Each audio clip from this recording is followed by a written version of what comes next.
Hello friends. तर आजच्या सेशनमध्ये आपण पाथ डिफॉर्म हे मॉडिफायर बघणार आहोत.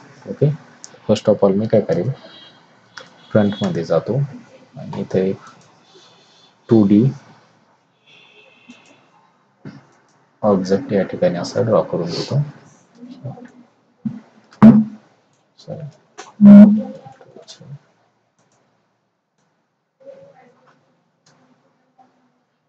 एक असं फ्रेम टाईप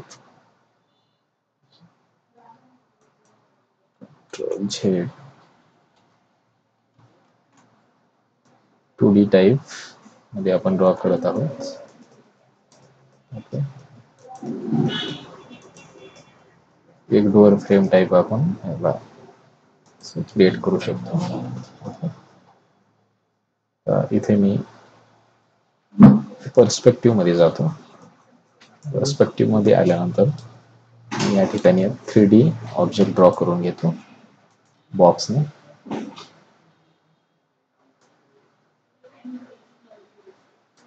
असा बॉक्स या ठिकाणी मी ड्रॉ करून घेतो.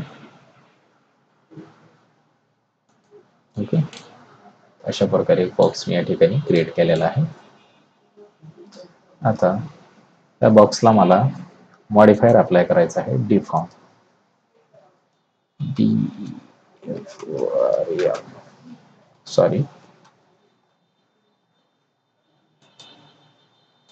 पाथ डिफॉर्म हा मॉडिफायर मी याला अप्लाय केलेला आहे. आता आपल्याला हा मॉडिफायर, हा जो मी पाथ या ठिकाणी ड्रॉ केलेला आहे याच्यावरती अप्लाय करायचा आहे. पीक पाथ करतो, पीक पाथ, आणि हा पाथ मी सिलेक्ट करतो. ओके, हा पाथ सिलेक्ट केल्यानंतर इथे काही डायरेक्शन वगैरे आहेत, जसं एक्स आहे, वाय आहे. ओके, तर ह्या डायरेक्शन तुम्हाला जसं पाहिजे तुम्ही तसं सिलेक्ट वगैरे करू शकता. आणि मूव्ह टू पीक पाथ करतो मी याला. ओके, हा पाथ सिलेक्ट झालेला आहे, x, Y and Z direction. Okay, तो असा सिलेक्ट झालेला आहे. आता ह्याला मूव्ह करायचं असेल आपल्याला, तर इथून तुम्ही त्याला मूव्ह वगैरे करू शकता. त्या बॉक्सचे आपल्याला सेगमेंट वगैरे इन्क्रीज करून घ्यावा लागतील, तो एक स्मूथली वर्क करायचा असेल तर. ओके, तर मी इथं पर्सेंटेज वगैरे तसं हे करतो, असं बघू शकता तुम्ही. ओके,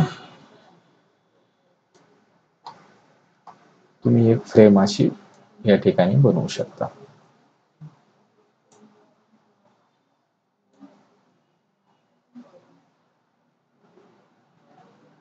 अशा प्रकारे स्ट्रेचचा यूज करू शकता तुम्ही, असे फ्रेम वगैरे क्रिएट करू शकता. ओके, फक्त तुम्हाला एक ऑब्जेक्ट स्टार्टिंगला क्रिएट करायचा आहे व त्याचा पाथ वगैरे क्रिएट करायचा आहे.